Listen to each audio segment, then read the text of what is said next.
Hello दोस्तों, welcome back to favourite channel Forest Blaster. और मैं हूं आपका होस्ट एवी। अगर आप किसी ऐसे व्हाट्सएप ग्रुप की तलाश में हैं जहां पर ना सिर्फ सिग्नल्स आए बल्कि आपको सीखने का और लर्न करने का मौका मिले, तो you are at the right spot. क्योंकि फॉरेस्ट ब्लास्टर कम्युनिटी एक ऐसा ही ग्रुप है जहां पर आप अपने questions, learning, day to day learning, हर चीज़ को फोकस कर सकते हैं। और सिग्नल्स और प्रॉफिटेबिलिटी तो मार्केट में है ही है, और उसकी ज्वाइनिंग फ़ी वगैरह कोई नहीं है। आपको करना क्या है, सिर्फ ऑक्टाफिक्स और एक्सनेक्स का आईपी लिंक वीडियो के डिस्क्रिप्शन में मौजूद है और व्हाट्सएप नंबर भी नीचे दिया हुआ है। वहाँ से आप रब्ता करके you can be the part of the group. Learning tips, टीएज, ट्रेन, सारा कुछ जो है वो आपको मिलता है वीडियो के उसके अंदर, ग्रुप के अंदर। और क्वेश्चन आंसर्स पूछने की आज़ादी है और एडमिन ओनली ग्रुप नहीं है। So you can have lot of knowledge. और मेरा मानना यही है, हमेशा से मैं इस चीज़ को प्रमोट करता हूँ कि बगैर नॉलेज लिए आप इस फील्ड के अंदर ज़्यादा आगे नहीं बढ़ सकेंगे। अब देखें, डिपेंडेंसी है कि आप दूसरे पर जब तक डिपेंडेंट हैं, ट्रेड सीखने के लिए, ट्रेड लगाने के लिए, एसएल लगाने के लिए, टीपी लगाने के लिए, तो दैट इज़ द प्रॉब्लम। खैर, बात कर लेते हैं जी मंडे की। मंडे ऑफिशियली आप समझ लीजिए कि न्यू ईयर का पहला दिन होगा जिसमें मार्केट को प्रॉपरली ओपन होगी। ऑल्दो कि जो है वो यूरोप के कुछ पार्ट्स में छुट्टी है ज़रूर, लेकिन ये कि जो बड़ी मार्केट है, सारा कुछ है वो ओपन होगी मंडे को। और प्रॉपरली एक समझ लीजिए कि प्रॉपर मूव, और क्रिसमस और न्यू ईयर हॉलीडेज़ के बाद tomorrow will be a first working day.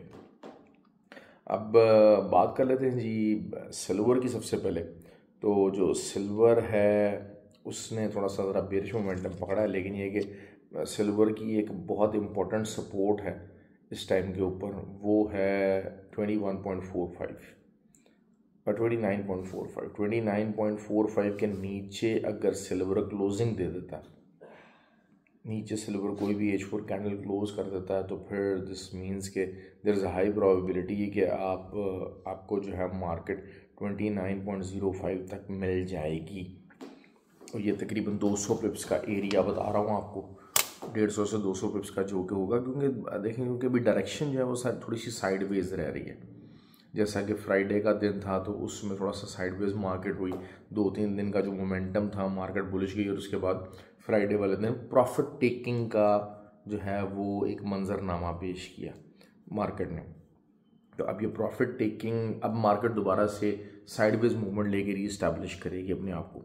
Sideways movement के अंदर अक्सर क्या होता है कि आप चाहे बाय करें चाहे सेल करें, आपको प्रॉफिट मिल जाता है। क्यों? क्योंकि मार्केट बोथ फेज कंसोलिडेट करती है। तो ये चीज़ होने वाली है। तो सिल्वर का मैंने आपको बता दिया। मोस्टली लोग सिल्वर वगैरह पे ट्रेड करते हुए घबराते हैं कि जी इसका जो है वो स्प्रेड बहुत ज़्यादा है, ये है वो है भाई। लेकिन जो जितना वॉलेटाइल पेयर होगा उतने से ही आपको जो है वो उसमें रिज़ल्ट ज़्यादा होगा, उसमें प्रॉफिटेबिलिटी ज़्यादा होगी, उसमें आपका ग्रो करने के चांसेस, आपको एक्सपैंड करने के चांसेस ज़्यादा होते हैं। ये चीज़ें आपको टाइम के साथ समझ में आती हैं, क्योंकि बहुत सारे लोग हमारे डर के सिर्फ करेंसी के अंदर घुसते हैं। करेंसी पेयर्स हम कर लें, मैं कोई बहुत ज़्यादा ख़िलाफ़ नहीं हूँ कि जी करेंसी पेयर्स के ऊपर आप प्रॉफिट नहीं बना सकते, लेकिन द प्रॉब्लम इज़ दिस कि आपको मोस्टली लोग करेंसी पेयर्स के अंदर ट्रेड करते हुए नज़र आते हैं कि बगैर एसएल की एंट्री ले ली, चाहे वो साल 2-2 साल है, फिर जो डॉलर कॉस्ट एवरेज करने की बीमारी होती है वो करते हैं।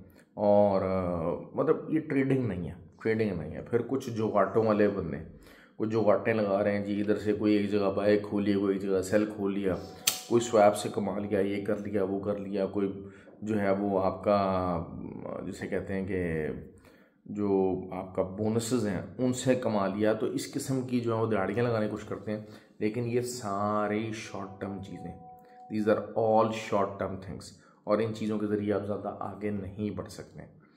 गोल्ड की बात कर लेते हैं। हर एक को गोल्ड के ऊपर ट्रेड करना है, चाहे ट्रेड मिल रही हो चाहे ना मिल रही हो। हम लोगों का मेंटली एक बैरियर है, एक वीकनेस है, जबकि gold is the most manipulative market. क्यों? क्योंकि सबसे ज़्यादा रिटेलर उसके अंदर होता है। जो जब रिटेलर होता है तो वो retailer are easy fishes to catch by the big money, by the smart money, by the institutions आप कह लीजिए। तो वो फिर ज़ाहिर बात है उसी को टारगेट करते हैं। लेकिन हम चूँकि एक माइंडसेट हमारा बैरियर है, तो हमने गोल्ड में ही घुसना है। अगर गोल्ड की बात करते हैं, गोल्ड की जो मेजर रेजिस्टेंस है वो तो अब जो है वो 2664 है। लेकिन अगर 41 के ऊपर H4 कैंडल ओपनर क्लोज हो जाती है मॉर्निंग होते साथ ही कोई गैप अप होता है और ये 4 कैंडल ऊपर क्लोज है, तो फिर इसका मतलब ये है कि आपको फिर जो रेजिस्टेंस है वो 64 को सामने रखना पड़ेगा।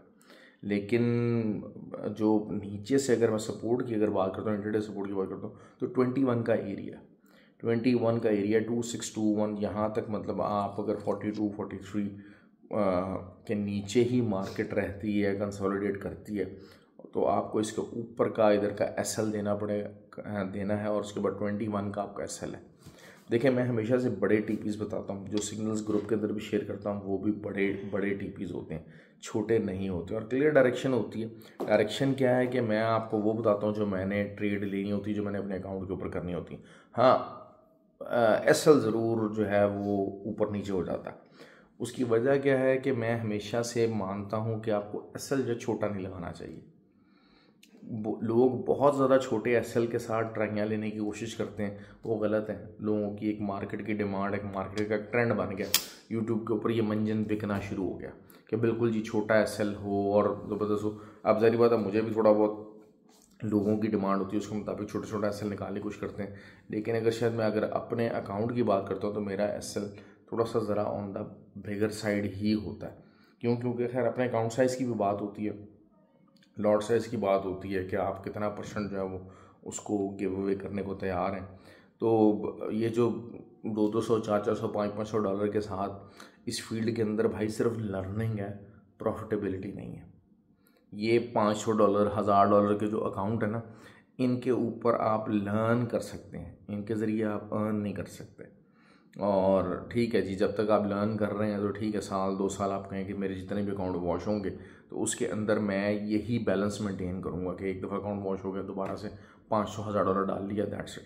जो लोग इस उम्मीद के साथ इस मार्केट के अंदर एंटर हो रहे हैं कि हम $200-400 डाल के रोज़ के $20-30 कमा लेंगे और वो सिलसिला शायद चलता रहेगा और मेरा मुर्गियों का पोल्ट्री फार्म खुल जाएगा, तो भाई उनका अंडा टूटने वाला है।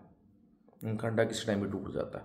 और ये मेरा एक्सपीरियंस है, आप लोग बहरहाल इससे डिफ़र कर सकते हैं। क्योंकि बेतहाशा लोग जो हैं मार्केट के अंदर यही जो है वो पोर्ट्रे करते हैं, लेकिन ये रियल ट्रेडिंग नहीं है, ये रियलिटी नहीं है। आप रोज़ नहीं कमाते हो, आपके स्टॉप लॉसेस भी हिट होते हैं, आपके एसएल्स भी हिट होते हैं, आपको लॉसेस भी होते हैं, आपको साइकोलॉजिकल इश्यूज़ भी आते हैं। अब देखें, अब जैसे आज मेरा मतलब वीडियो को बनाने का ख़ास बड़ा दिल नहीं कर रहा था, I was feeling tired, I was down, तो लेकिन ये कि बहरहाल ये किया। कल एग्जांपल ले लें, जो बिटकॉइन है, बिटकॉइन का मैंने आपको जो है वो कहा था 99,000 के ऊपर का आप एसएल रख लीजिएगा, 10-20-30 पिप्स रख लीजिएगा, तो वो वाली ट्रेड ऑन है। लेकिन ग्रुप के अंदर जब वो लोग कहते हैं 50-60 पिप्स का एसएल होगा तो हम एंट्री लेंगे, तो वहाँ पर वो हमारा एसएल जो है वो हिट हो गया। अब बहुत सारे लोग उसको कह रहे थे कि जी जो है वो बन रहा है, बुल फ्लैग बन रहा है, जबकि जो चीज़ें मैं देख रहा था उसमें बुल फ्लैग नहीं था। उसमें एक टेक्निकल चीज़ें होती हैं कि जिसकी वजह से, और जाहिर बात है बुल फ्लैग नहीं बना, नहीं प्ले हुआ, क्योंकि अगर बुल फ्लैग होता तो फिर ये 99,000 के ऊपर मार्केट निकल जाती।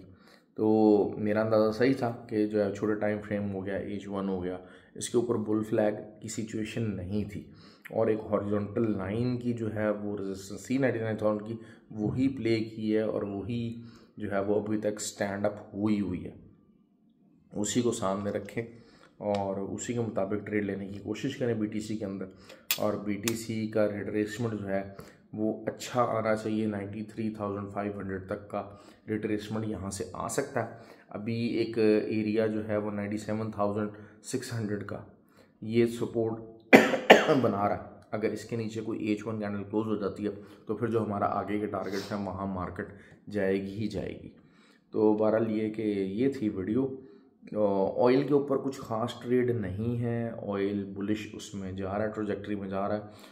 ऑयल हो सकता है कि जो है वो 71.2 70 थोड़ा सा ज़रा जिसे आप कहा जाए कि ये जो टेंशन बनी हुई है इस टाइम के ऊपर, जियोपॉलिटिकल टेंशन क्रिएट हो रही है कि बाइडन साहब कोई ना कोई बेगैरती जाने से पहले कर सकते हैं इंटरनेशनल लेवल के ऊपर, जिसकी वजह से ये जो है एक माइंडसेट बन रहा है कि यार हाँ अच्छा कुछ ना कुछ गड़बड़ हो सकती है।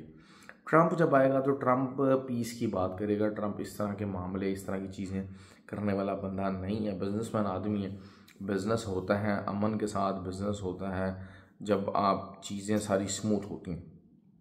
तो अभी बहरहाल जो है वो जो है वो ज़बानी जमा खर्च गोलाबारी बहुत ज़्यादा हो रही है, जिसकी वजह से ऑयल भी थोड़ा सा ज़रा ऊपर की तरफ मूवमेंट है उसकी ऑयल की। और जो है वो उसके अलावा आपका जो है वो ऑयल 74.5 तक मार्केट जाते हैं, लेकिन these are the good selling areas. ये मैं आपको बात डालूँ। और ऑयल की ब्यूटी यही होती है कि ऑयल में मैनिपुलेशन कम होती है, ऑयल में मैनिपुलेशन बहुत कम होती है, ऑयल टेक्निकल साइड के ऊपर ज़्यादा चलता है और ऑयल डिमांड एंड सप्लाई के साथ ज़्यादा चलता है। नैस्डैक और US30 की ट्रेड जो है वो आपको पता है मेरे फेवरेट पेयर्स हैं, और उनके ज़रिए ही हमारा जो ग्रुप के अंदर मैसिव प्रॉफिट्स होते हैं वो इनके ज़रिए होते हैं।